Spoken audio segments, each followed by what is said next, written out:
बिस्मिल्लाहिर्रहमानिर्रहीम। अस्सलामुअलैकुम नाज़रीन कराम, नई वीडियो में आपको खुश आमदीद कहते हैं।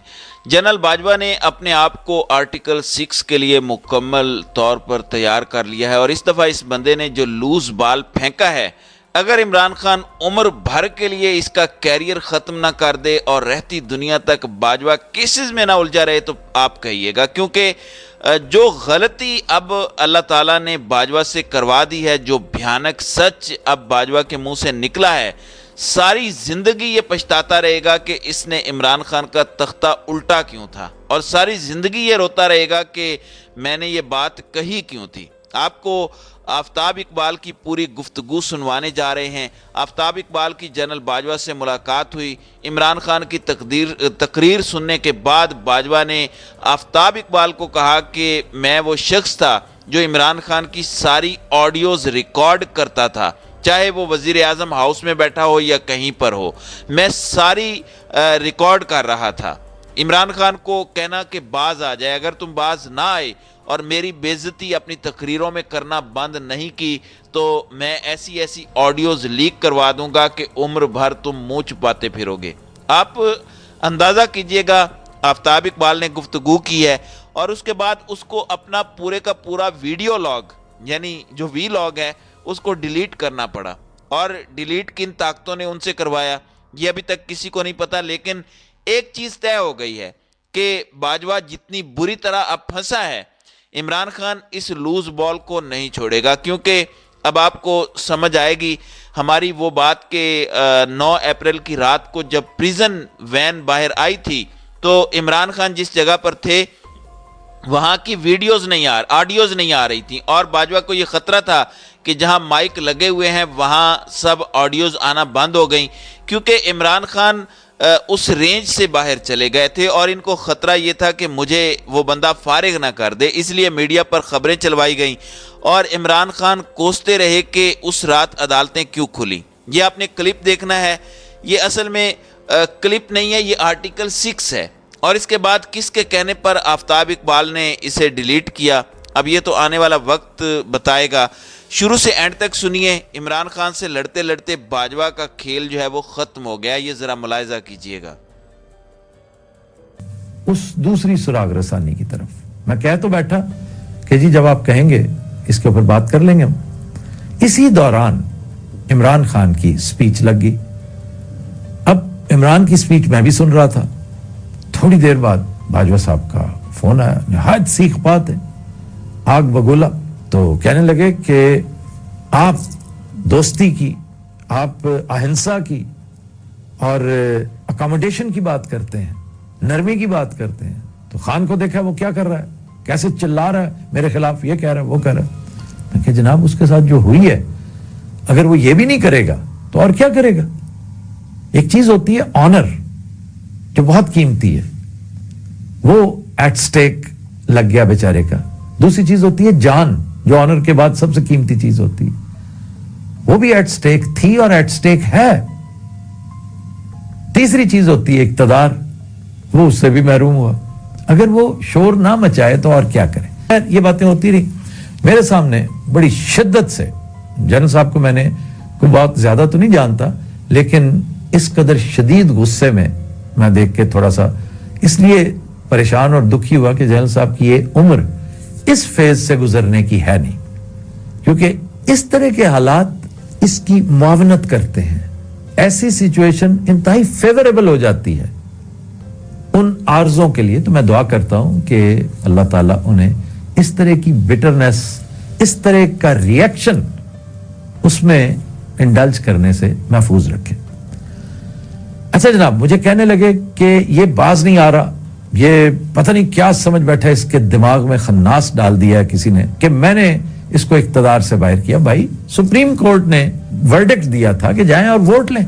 इस पर मेरी ख्वाहिश थी ये कहने की कि सुप्रीम कोर्ट को उस वक्त किसने खुलवाया था, सुप्रीम कोर्ट के मामलात क्या थे, बाहर प्रिजन वैन किसके ईमा पर आई थी और वो कौन था वाली बहस एक लंबी चौड़ी। लेकिन मैं उस वक्त I tried to be a very good listener और मुझे यही करना चाहिए था उस वक्त। तो चूंकि मैं उस वक्त इंटरव्यूअर था, मैं उस वक्त पार्टी ना था ना उस वक्त मुझे बनना चाहिए था। मैंने उनसे पूछा कि ये बात जो आप करने जा रहे हैं, क्योंकि मुझे भनक पड़ गई थी कान में, इंतहाई खतरनाक बात वो करना चाह रहे थे।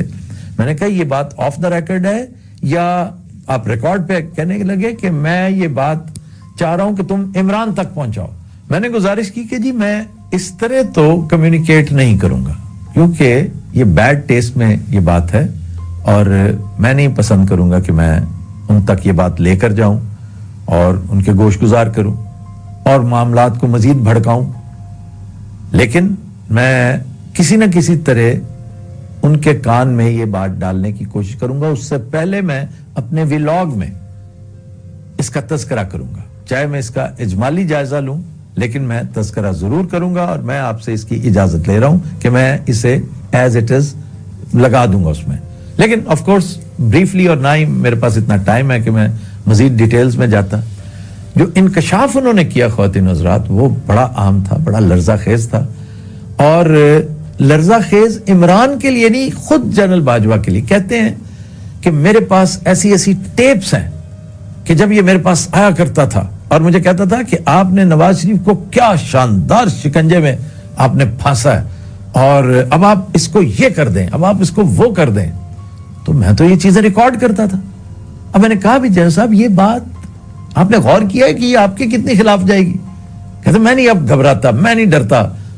जिसका मतलब ये था कि वो बिल्कुल ही बहुत गुस्से की आखिरी स्टेज पे पहुंचे हुए थे, जिस पर मैंने बाकायदा अपने आज व्लॉग में उनके लिए दुआ की है कि ऐसी चीजें आपको बहुत परेशान कर सकती हैं। अल्टीमेटली अगर आप फिट हैं तो फिट रहें, इस एज में तो आपको रिस्क नहीं लेना चाहिए इस तरह के मामलात का। तो कहने लगे कि मेरे पास ऐसी ऐसी उसकी चीजें जो मैंने रिकॉर्ड की हुई हैं, खुद रिकॉर्ड। अच्छा, मुझे उससे लगा कि जनरल साहब छोटे से जेम्स बॉन्ड भी हैं कि मैं खुद रिकॉर्ड किया करता था, या उन्होंने स्पेसिफिकली एक्सक्लूसिवली जोर देते हुए कहा कि मैं खुद करता था, फैज को भी नहीं पता, फैज को भी नहीं। जैसे एकदम जैसे कहते हैं ना, फैज को सिक्योर करते हुए मैंने महसूस किया, या मेरे अंदर के सो कॉल्ड घाघ सहाफी ने यह महसूस कर लिया कि ये फैज साहब को बचाने के चक्कर में है या ओनस सारा अपने ऊपर लेने के उसमें। जाहिर है कि ये रिकॉर्ड हुई होगी गुफ्तगू, रिकॉर्डिंग्स बेशुमार होती हैं। तो कहने लगे कि फैज को भी नहीं पता, मैं खुद करता रहा हूं, मैंने खुद किया, खुद करवाया रिकॉर्ड, और मेरे पास बहुत सारी चीजें जो मैं फिर बताऊंगा, फिर मैं रिवील करूंगा कि ये कितने पानी में है ये। मैंने कहा जनरल साहब, बड़े अफसोस से मैंने मिसाल दी कि जो ऑडियो उसकी लीक हुई है कुछ अरसा पहले, मुझे बहुत दुख हुआ, बड़ी शर्म आई वो बातें सुनकर। वो सच्ची हैं, झूठी हैं, जो भी हैं, लेकिन बैड टेस्ट है मेरा। उसने उसका बाल भी बांका नहीं किया। वो जो है सो है, सबके सामने है। पहले वो क्या होता था, अब क्या है, पूरी दुनिया जानती है। वो अगर उससे नहीं घबराया तो इससे क्या डरेगा? और दूसरा, मैंने फिर रिपीट करते हुए ने कहा कि इससे नुकसान उसका तो नहीं होगा, आपका बहुत होगा। आपका ही नहीं, आपके तमाम साथियों का होगा। कि अगर ये बात सही मान ली जाए तो इसका मतलब है उस बेचारे मासूम नवाज शरीफ को शिकंजे में आपने फंसाया था। आप एक तरह ये बता रहे हैं कि उसका कसूर ही कोई नहीं था। आखिर वो शोर मचा रहे हैं ना कि चंद जजेस ने और चंद जनरल्स ने मिलके नवाज शरीफ के साथ ये सारा सिलसिला किया और इमरान उसका बेनिफिशियरी है, तो इसका नेट रिजल्ट तो ये होगा। और आपकी ये बात किसी ने इसलिए नहीं माननी, नून लीग को एक नैरेटिव शायद मिल जाए, लेकिन उसमें भी जान इसलिए नहीं है कि ये ओपन एंड शट केसेस हैं नवाज शरीफ पर, उनकी फैमिली पर, उनके भाई पर, उनकी फैमिली पर।